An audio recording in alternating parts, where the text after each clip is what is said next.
This video is brought to you by Dr. Kristen R. Bromley's Guitar Method Book Series and Online Music Academy.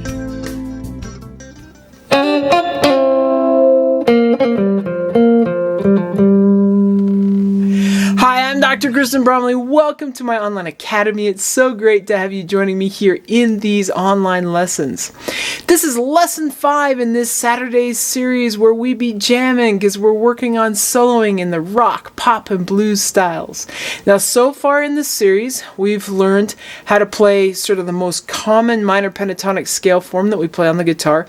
We've also looked at extensions to that, and we've used that scale in addition to adding the blues scale in there. So there's an extra note that gets added in to create the blues scale.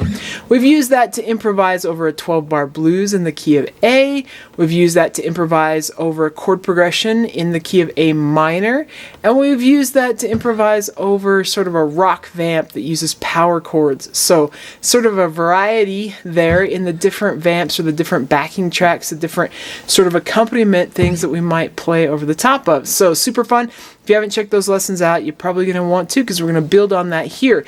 We're going to take that minor pentatonic form, that blues scale form, those extensions, and we're going to do some playing in the key of G. We're going to do a 12-bar blues in G, a new vamp, new key, new backing track to play over. So super fun. As we're jumping in here, I'm just going to get us started off. I'm going to play once through that chord progression. Let's hear what we're going to be jamming over the top of in this lesson, and then we'll get to work with what's happening, how we can improvise over the top of that. I've got an etude for us in this lesson. So the etude is just basically a solo idea that you can learn, and as you're learning that, that can help you get the fingers flowing, get some ideas happening. And then at the end of the lesson, I'll also show you how to play what the guitar is doing. There's 2 different guitars on this backing track. Show you how to play those parts if that interests you. So, and we'll do some jamming together so you can get some of the ideas that I might throw over this type of groove with this type of chord progression, this type of feel, so you can just play right along with me and intuitively pick up some of the ideas that I might be throwing out, which can give you some ideas as you're learning to improvise, because it's a language, and that's how we learn languages. Just sort of talking with people is sort of like jamming in music. So we'll hear and 4-and in the snare drum, and then it will be in on this backing track. You can jam right along, or you can just take a listen as we get started here, but I'm going to go ahead and play over it so we know what we're going to be working on throughout this lesson.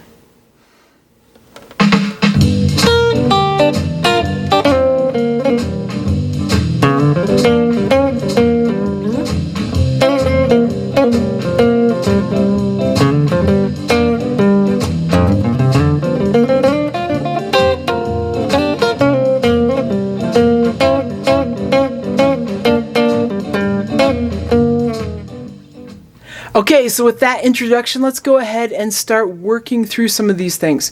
Now, I haven't mentioned it yet, but that backing track that we are using here in this lesson is also available on the channel, right along with all the backing tracks that we use in these lessons and the jazz lessons. So there's a backing track playlist for blues, rock, and pop backing track playlist for these solos. There's also a link in the description below you can click on, and it'll have a video that's just that backing track, so you can play along with it as much as you want without me playing over the top of it. Whereas here in the lesson, we get to play over the top of it together. So that is available. Okay, so let's start working through some of these things. The first thing is we're using the minor pentatonic and blues scale, or blues scale and or that we've used in previous lessons, but we're in the key of G. So we were playing in the key of A before. I would have put my root there on the key of A for all the ones that we've done so far up until this point in the series. But now we're in the key of G. We've got the square around that low root. And so we've got the minor pentatonic up here, and the blues, the extra note that makes it the blues scale, that sharp 4 flat 5, all indicated there should be a review. If it's not, check out those earlier lessons. But we're in the key of G now, and it's G major. We've been learning that when it's a blues type thing, and we're playing a 12-bar blues, even when it's in a major key, we can use the minor pentatonic or the blues scale where we add that extra note over the top of it, superimposing that minor sound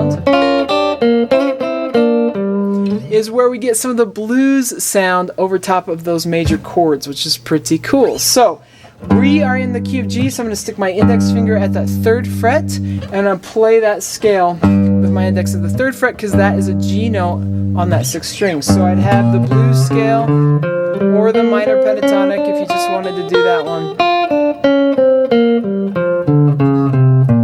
You could. So if I take out that extra note, it just becomes the minor pentatonic. Should be a review for us. Then over on the right, I've showed where the extension is. We've done a little bit with the extension in the last couple lessons. We did where you can extend a little bit higher and a little bit lower. It only adds one extra note on bottom and one extra note on top, but it also changes where we could finger some notes, and that can make playing certain ideas a little bit more finger friendly because we can use hammer-ons and pull-offs or slides, whereas when we're crossing from one string to the next, we can't use those things in the same way. So my root, this root would still be at the 3rd fret. I can drop down below and catch that F. So I'd have 1, 3, 1, 3, and then I just slide back up to my normal minor pentatonic. Then I gotta slide up 2 frets, and I'm up on top.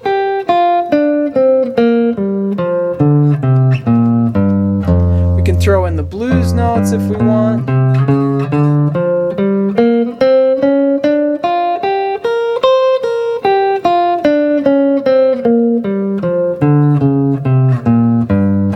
Helpful when you're adding in that blue note, that extra sharp 4 flat 5, to actually shift index to index so you can go 1, 2, 3.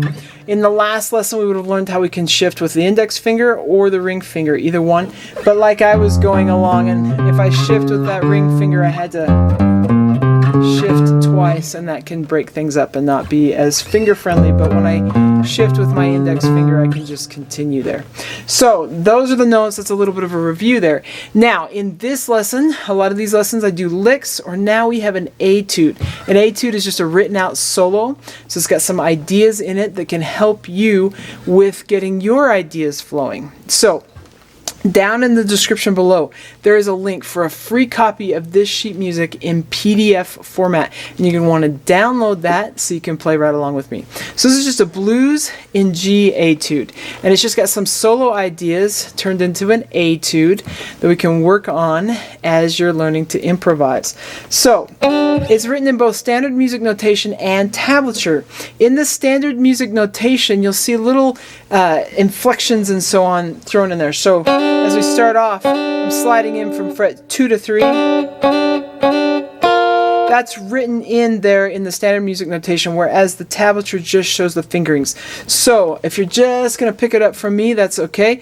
If not, you can glance up above. It shows the little slides, or it may have an arc connecting 2 notes together for a slur, which could be a hammer-on or pull-off. And you got the little squiggly line for a little reverb, that sort of thing. Those things are indicated there in the standard music notation for your benefit, if that helps you. So this sounds like this. So you go ready and...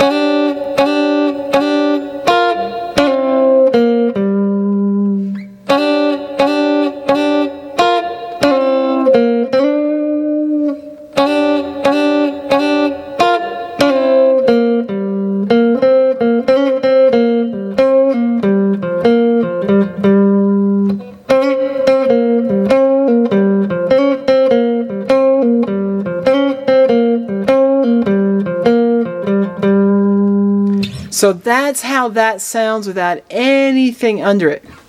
I'm going to play that right over top of the backing track. So I'm going to play the backing track now. I'm going to play it for more choruses than how long we just played it. And I'm going to play this first so you can hear it over the top. You can play right along with me if you want to.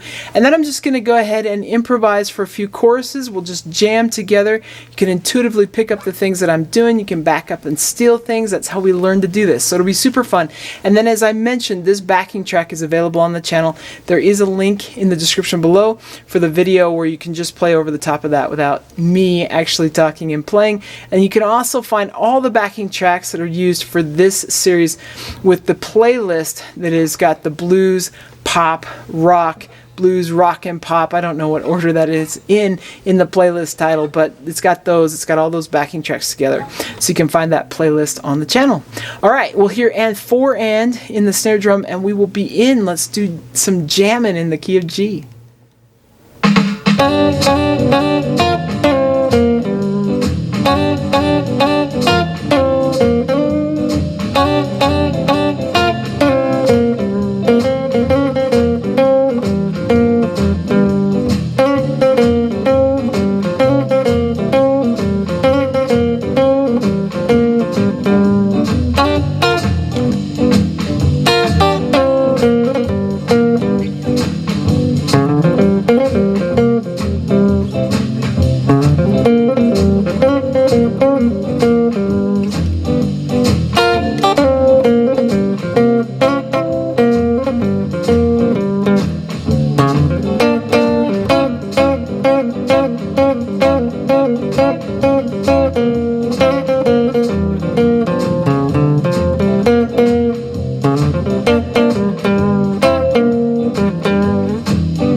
Okay, so super fun. At least I hope it's super fun. It's super fun for me. The more you work at these things, the more you come up with ideas, the more fun it becomes. Just a couple things to point out that I did a lot there and that sort of happens in this etude. Sliding in with those two strings. Those top two strings, I just slide in from 1 fret below. Sort of the Johnny Be Good type of thing, and that works really well over the particular groove, which actually could work to play Johnny Be Good if we were doing it in the key of C. So you can enjoy playing those top two strings together. I also sometimes will play the second and third strings together. So I'm just playing those two strings together by flattening my finger and then coming back. So a lot of times we land on that root note, I'm always doing a little vibrato. You'll also note that I did some repeated things. That happens a lot. You can build up this tension by just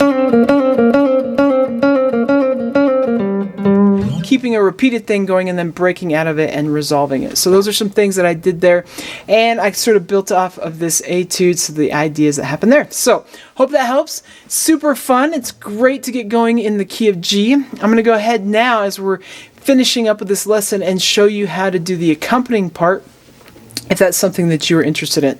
So in the 12-bar blues in G, we have G for 4 bars, but that 4th bar turns to G7. We got C for 2, G for 2, D7, C, G, and D7. This D7's in parentheses because it actually continues G, but we use that D7 as a turn-around chord when we're playing. So that's why that is there like that. So technically it's a G, but when we're going to repeat the chord progression over and over, it's nice to throw in that 5 chord that brings us back. Now there's multiple types of 12-bar blues chord progressions. This is what this particular backing track is, which is pretty classic for something in this style. So the chords, there's 2 guitar parts. One has the bar chords. So with that, in the strumming pattern, down, up, up, up, down, up, up, up, up, down, up, up, up. That's what's happening there. Down, up, up, up, down, up, up, up.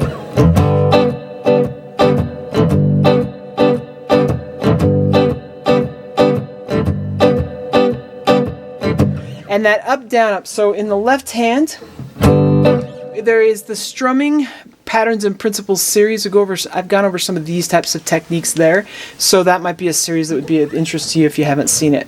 But with the bar chords, we have complete control over how long the strings ring. So I'm strumming and then lifting after each one of those up strums. So I'm just releasing the pressure but not taking my fingers off the strings. And then that final up, down, up is actually against muted strings.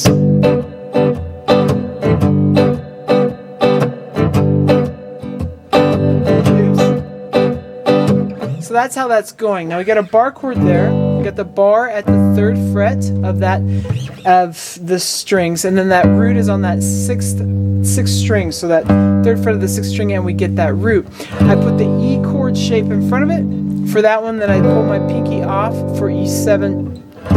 C has the A chord shape in front of it. D7, 2 frets higher with the A7 shape in front of it. So if you need help with bar chords, check out the quick answer videos that help you there, or the Technique Tuesday videos that can help you with bar chords. There's also the series that go through playing all the kind of common chords that we play on the guitar that walk you through that and strumming patterns. Those series can all help you with the bar chords.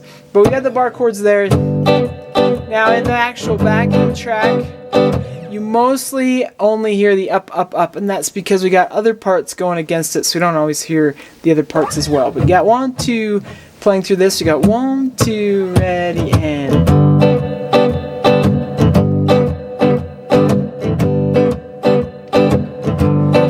G7 up to the C.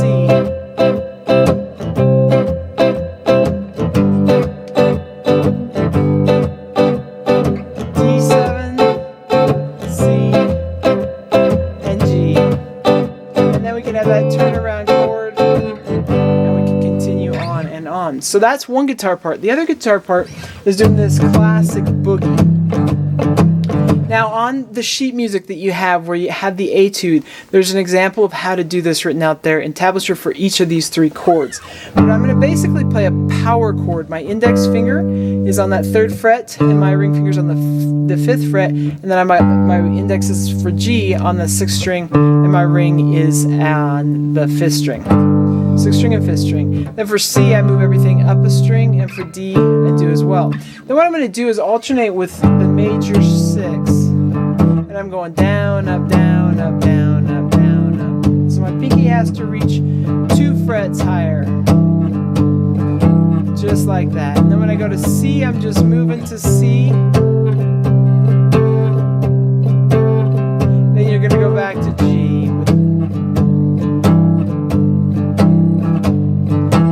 The D and C,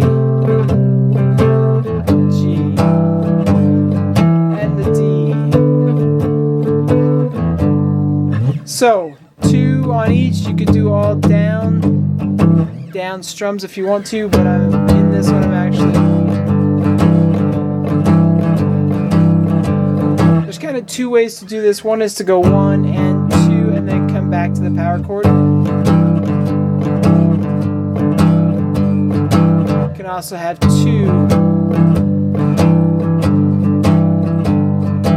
Sometimes you get a little bit of a mix between them, but that's the way that works for both of those.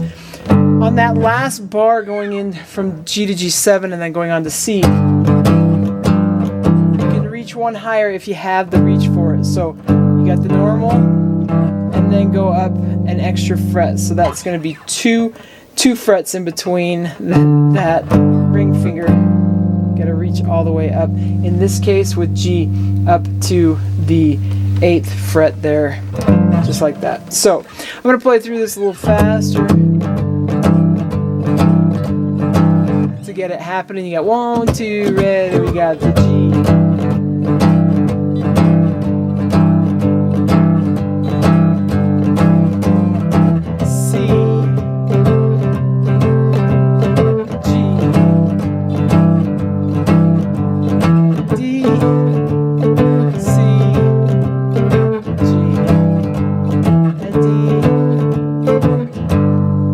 That's how that works. Super fun. Okay, so that wraps us up for this lesson. Now, in the next lesson, we're going to take a look at another key. So we're going to do one more key with this pentatonic scale that we've been working on, and the blues scale and the extension here. Then we'll take a look at playing with major pentatonics. Actually, we've got more scale forms to come. We'll get us playing all over the fretboard, various keys, new backing tracks to come. So lots of great things to continue here on these Saturdays with this jammin' series where we're working on soloing in blues, rock, and pop styles. We've also got jazz lessons coming out on Mondays, Wednesdays, and Fridays. We've got technique Tuesdays, theory Thursdays, and hundreds of lessons that have already been released, various series on the channel. So many great things. Hope you'll have fun. Take care, keep at it, and we'll see you again. If you found this video helpful, please hit the like button and subscribe to the channel. For more in-depth lessons and to progress through a free guitar course, check out my Guitar 101 series on YouTube and my guitar method books, which all come with access to hours of in-depth video lessons. You can find more information about me and my products at KristenBromley.com. Take care.